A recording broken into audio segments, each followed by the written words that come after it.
Welcome back to my channel. I'm your girl Misa, the farm lady. It's been a while. I uploaded a video, yes, because I've been tied up with farm work. Then I traveled to the US for a professional and expats program, which was really tied up. I don't have time to do a video, so that's why. But I am back. I am back, and I promise for good. This time around, you'll be seeing videos at least every week. I will try to upload a video.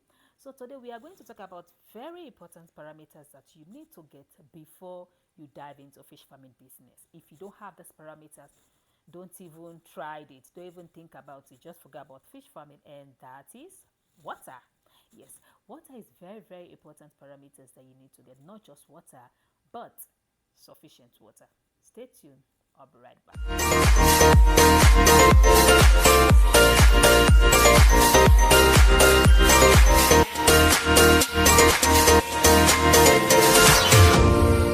Welcome back to my channel. So today we are going to talk about the type of water sources, and I will also talk about the advantages of using these water sources.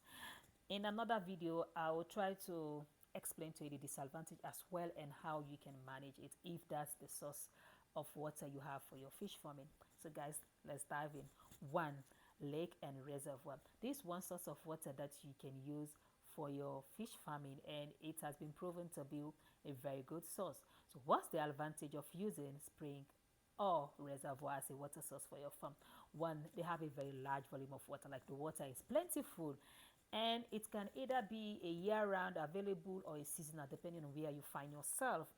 And the other advantage is that if you're able to get it from two different layers, you'll be able to neutralize the temperature to what is needed by your fish for them to grow well. So that's the advantage of using lake or reservoir as a water source. The second one is stream and shallow spring. Yes, very good source of water that is good for fish farming. What's the advantage of using this?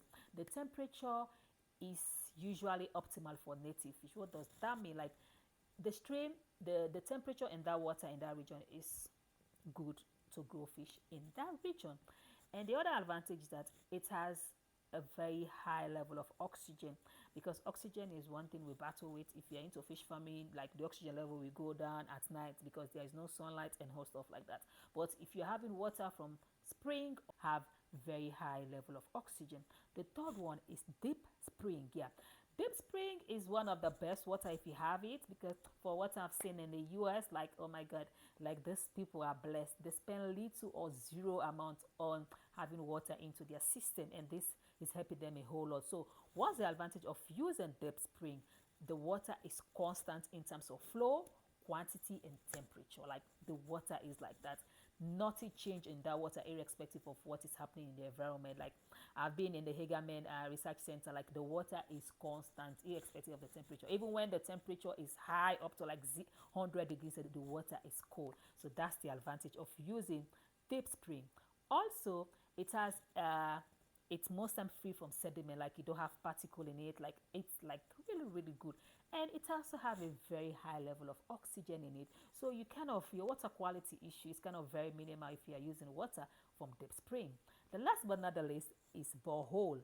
Yeah, borehole also is another good source of water that you can use in your farm, but you need some adjustments. That you have sufficient water, because they have similar advantage as that of deep spring, because if you dug a borehole, you'll be able to control the flow, the quantity, and the temperature as well.